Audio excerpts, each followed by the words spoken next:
Latest updates ఎప్పటికప్పుడు పొందడానికి Big TV WhatsApp channel follow అవ్వండి. లింక్ డిస్క్రిప్షన్ లో ఉంది.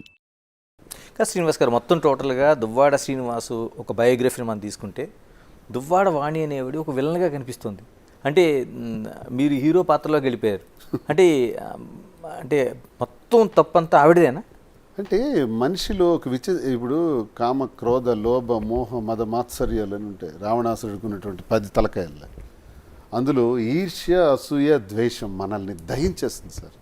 ఇక్కడ విలన, హీరోయిన్ అనుకోవటం కన్నా మీ మీద నాకు పాజిటివ్ యాటిట్యూడ్ ఉండాలి, అప్పుడు నేను సక్సెస్ అవుతాను. కానీ మీ మీద నాకు నెగిటివ్ యాటిట్యూడ్ పికప్ అయిన కొలది నేను దహించుకుపోతాను. ఇది దీనికి ఉదాహరణ. నా కథ అందుకు ఉదాహరణ. ఇక్కడ ఎవరు హీరోయిన్లు కాదు. అంటే మీది బలవంతం పెళ్ళి ఏం కాదు కదా? లేదు, దగ్గర సంబంధమే సార్. కుటుంబంలో రిలేషనే. వాళ్ళ నాన్న వాళ్ళ అమ్మగారు అంటే రాఘవరావు గారి మదరు, మా అమ్మ వాళ్ళ అమ్మగారు సొంత అక్క చెల్లెళ్ళు. మా కుటుంబంలో ఉండే ముందు నుంచి ఉన్నాయిలేండి. ఈ కుటుంబంలో ఈ తగాదాలన్నీ ముందు నుంచి ఉన్నాయి. మా ఇద్దరి నుంచి స్టార్ట్ అయినవే కాదు, ముందు నుంచి ఉన్నవి ఇక్కడ రోల్ ప్లే చేసాయి వాణి మైండ్ మీద. వాణి ఇలా నాశనం అవటానికి కారణం, ప్రధాన కారకుడు తండ్రి రాఘవరావు. Is the main villain. మీ సినిమాలో ఉంటాడా? ఉండాలి మరి. ఇప్పుడు తండ్రి అనేవాడు తప్పు, నేను అల్లుడిని తప్పు చేశాను, నన్ను పిలిచి అడుగు, నన్ను నిలదీసి అడగండి. తండ్రి లాంటివాడివే కదా, నన్ను ప్రశ్నించు. ఎందుకు ప్రశ్నించలేదు? ఎందుకు నన్ను అడగలేదు? ఇంటి మీదకి 2 సంవత్సరాల తర్వాత దాడి చేయడానికి వచ్చారే, రాడ్లు పట్టుకొని తలుపులు కొట్టడానికి వచ్చారే, ఒక్కసారి అలా వచ్చే ముందు నన్ను ప్రశ్నించాలని మీకు అనిపించలేదా? మందలించాలని అనిపించలేదా? అడగాలని అనిపించలేదా? ఆడబిడ్డ తండ్రిగా, ఒక మామగా, ఒక అల్లుడికి తప్పు చేసుంటే 28 ఏళ్లలో చేయని తప్పు ఎందుకు అబ్బా చేసావని నన్ను అడగాలి కదా. కూతురు తప్పు చేస్తే కూతురుని ప్రశ్నించాలి కదా. మళ్ళీ కుటుంబాలను కలపాలి కదా. ఇక్కడ విలన్ ఎవరు మీకు అర్థమై ఉంటుంది కదా. రైట్. మాధురి గారు మీ దగ్గరికి వస్తాను. ఆయన జీవితంలో అసూయ, ద్వేషాలు, ముందు నుంచి కుటుంబాల మధ్య ఉన్న వైరుధ్యాలు, ఇన్ని తన జీవితాన్ని అఛద్రం చేయడానికి కావచ్చు, తను ఈ విధంగా బయటికి రావడానికి కావచ్చు కారణమయ్యాయి. మీ లైఫ్లో ఏమున్నాయండి అసలు? అంటే కుటుంబ పెద్దలు చేసిన పెళ్ళైనా చేసుకున్నారు, ఏముంది అసలు అంతా? మీకు ఆ పరిస్థితులు ఏమైనా ఉన్నాయా? నా లైఫ్లో కొన్ని డిస్టర్బెన్సెస్ మా హస్బెండ్తో ఉన్నాయి, కానీ వాణి చేసిన డిస్టర్బెన్సెస్ ఎక్కువ అయ్యాయి అంతే. నా లైఫ్లో కూడా విలన్ వాణినే. మీరు ఏమనుకోకపోతే ఒక ప్రశ్న, మేము ఒక ఛానల్కి ఇచ్చిన ఆడియోని విన్నాం. నా భార్య దేవత, ఆవిడ అమ్మతో సమానం నాకు అని. ఇంత సిచ్యువేషన్ జరుగుతున్న టైంలో మీ హస్బెండ్ అన్నాలో కాదో తెలియదు, కానీ ఆయన చెప్తున్న ఒక మాట వింటే తప్పు ఎవరిది అనే ఒక ప్రశ్న, పెద్ద ప్రశ్న మాకు వినిపించింది. ఏం చెప్తారు దానికి? అదే చెప్తున్నానండి, ఇది ఎంత వాణి చేసిన ఇది క్రియేషన్స్, వాణి చేసినవి ఇవన్నీ. దానివల్ల ఫ్యామిలీ పరంగా మేము ఇబ్బందులు గురయ్యాం. ఏ రోజైతే పిల్లల కోసం ఆమె కామెంట్ చేసిందో, ఆ పిల్లలు శ్రీనివాస్ గారు పుట్టిన పిల్లలు ఇలా డిఎన్ఏ టెస్ట్ చేయండి అది ఇది అన్నప్పుడు, అతను దానికి ఆన్సర్గా నాకు మాధురి అంటే ఏంటో తెలుసు, మీరు అలా చెప్పాల్సిన అవసరం లేదు, మీరు బ్లేమ్ చేయకండి అని చెప్పి తను ఒక వాయిస్ ఇవ్వడం జరిగింది. పర్టికులర్లీ ఆయన రెస్పాండ్ అయ్యింది ఎక్కడంటే బిడ్డల మీద, తన పిల్లల మీద డిఎన్ఏ చేయాలని తినకి అనేటప్పుడు, వాళ్ళు నా పిల్లలు మాధురి గురించి నువ్వు ఇష్టానుసారం మాట్లాడటానికి వెళ్ళలేదు, మాధురి ఏంటో నాకు తెలుసు అని చెప్పారు. ఇక్కడ క్లారిఫికేషన్ అది. ఇక్కడ మాధురి గురించి ఆయన చెప్పే విధానం కన్నా పిల్లల గురించి ఆయన రెస్పాండ్ అయ్యాడు తండ్రిగా. మాధురి గారు, మీరు అంటే చాలా వరకు ఏ లైఫ్లో ఎప్పుడు ఏది తారసపడద్దో ఎవరికీ తెలియదు. ఆ జర్నీలోన మనం విమర్శించిన ప్రశ్న మనల్ని తిరిగి విమర్శిస్తున్నప్పుడు చాలా ప్రశ్నలకు ఆన్సర్ చెప్పుకోవడం కష్టం అవుతుంది. ఆయనేమో ఒక పొలిటికల్ లీడరు, పొద్దున్న లేస్తే తొడగొట్టి సవాల్ చేసే టైపు, పోనీ లవర్ బాయ్ లాగా వెళ్ళే ఇది కూడా కాదు, పోనీ అందరినీ అమ్మాయిల్ని చూస్తూ ఆయన అలా ఉండే టైప్ కూడా కాదు. ఎలా లవ్ చేశారండి అసలు? ఏదో అంటే నాకు కూడా అతనిలో హీరో క్వాలిటీస్ కంటే రౌడీ క్వాలిటీస్ ఇష్టం బాగా. సో రౌడీ క్వాలిటీస్ చూస్తే ఇష్టపడ్డాను నేను కూడా. రౌడీ అనటం కన్నా నిలదీసే తత్వం. లేదులేండి, అదే బాగుంది. నాకు భయం లేదు, ఎవడేం చేస్తాడని లేదు. నాకు చాలామంది హెచ్చరికలు చెప్తుంటారు, నేను భయపడ్డాను, పారిపోయానని. ఏదో నా మీద ఇప్పుడు ఎఫ్ఐఆర్ ఉంది, నేను హైదరాబాద్లో ఇక్కడే ఉన్నాను, వచ్చి పట్టుకోమనండి. ఎఫ్ఐఆర్ పెడితే దువ్వాడ శ్రీని భయపడి పారిపోతాడు అనుకోవడం చాలా పొరపాటు. మీరు ఎన్ని ఎఫ్ఐఆర్లు వేసుకుంటారో వేసుకోండి. ఒక 100 కేసులు పెడతారా, నేను రెడీ. సేమ్ నేను కూడా అంతేనండి, ఎవరికి భయపడను. అందులో ఈ ట్రోల్స్ చేసే వాళ్ళకి అసలు అదర్ను బెదర్ను, ఎన్ని ట్రోల్స్ చేసుకున్నా భయపడే ప్రసక్తే లేదు. సో ఇద్దరు క్వాలిటీస్ ఒకటే కాబట్టి ఇద్దరం ఒకరికొకరు అట్రాక్ట్ అయ్యాం అంతే.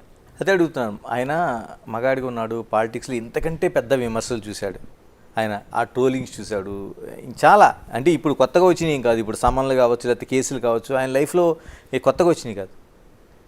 మీరు అసలు ఎన్నిటికి దూరం లైఫ్, మీరు ఎక్కడో ఒక డాన్స్ దీంట్లోనో లేకపోతే ఒక మంచి వీడియోలు చేస్తూనో ఒక కంఫర్ట్ లైఫ్లోంచి అలా ఉండేటప్పుడు ఒక్కసారి ఎదిరిన ఈ డిస్టర్బెన్స్ ఎంత మీకు ఇబ్బంది పెట్టిందండి లైఫ్లో? స్టార్టింగ్లో ఇబ్బంది పడ్డాయండి కొంచెం. నేను కూడా బాగా, అంటే మీరు చెప్పినట్టు కంఫర్ట్ జోన్ నుంచి ఈ జోన్కి వచ్చినప్పుడు నేను కూడా బాగా మానసికంగా ఇబ్బంది పడ్డాను, చాలా క్షోభకు గురయ్యాను. అంటే ఎక్కడైనా సొసైటీలోనా ఓకే చట్టం అంగీకరిస్తుందా లేకపోతే కోర్టు సుప్రీంకోర్టు ఇచ్చిన తీర్పు ప్రకారం మనం నడుస్తాం అనేది, కానీ సొసైటీలో ఎక్కువ మనకి దంపతులు అనగానే వాళ్ళు పెళ్లి చేసుకున్న వాళ్ళే ఉండాలి. ఇంకా మన ఇండియన్ కల్చర్లో కావచ్చు లేకపోతే తెలుగు నేటివిటీలో కావచ్చు, ప్రత్యేకంగా ఉత్తరాంధ్ర జిల్లాలో కావచ్చు, అది చాలా ఎక్కువ పర్టికులర్గా చూస్తారు.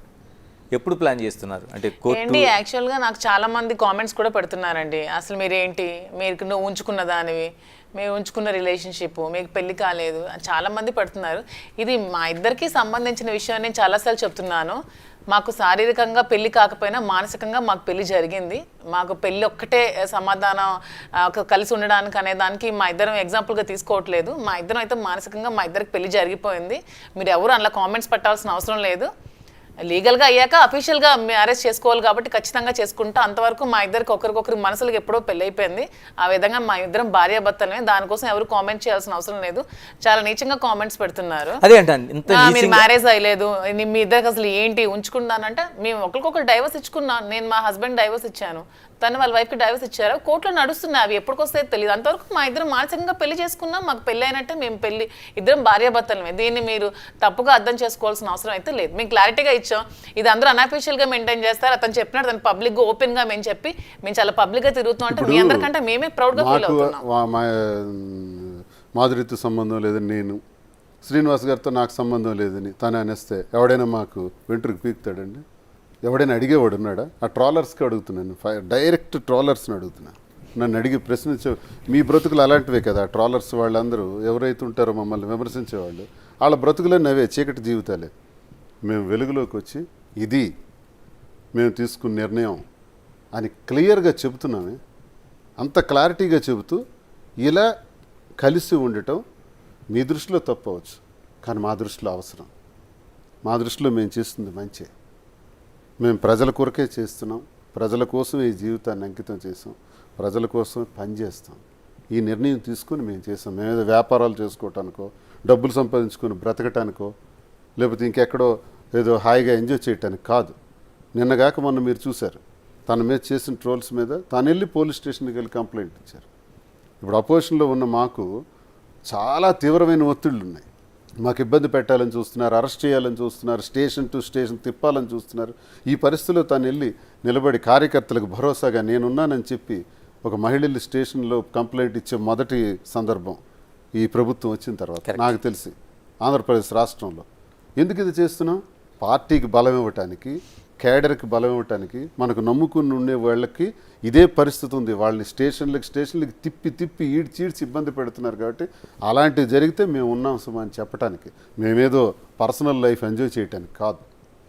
ఎంజాయ్ చేయాలంటే మేము కలవాల్సిన అవసరమే లేదు, ఇలా కావాల్సిన అవసరం లేదు. ఎంజాయ్ చేయాలంటే చాలా దారులు ఉంటాయి కదండి. ఇలా పబ్లిక్ గానే ఎంజాయ్ చేయాల్సిన అవసరం మాకు లేదు. సంబంధం లేదని చెప్పేసి అయిపోయింది కదా. సంబంధం లేదని చెప్పి మేము కలిసి కూడా తిరగలం. మేము వాస్తవంగా చెప్తున్నాం కదా, మేము కలిసి ఉంటున్నాం అవునని చెప్తున్నా కూడా మీరు ట్రోల్ చేయాలని చూస్తే అది మీ కర్మ. ఇంకా For more videos like this, subscribe Big TV channel.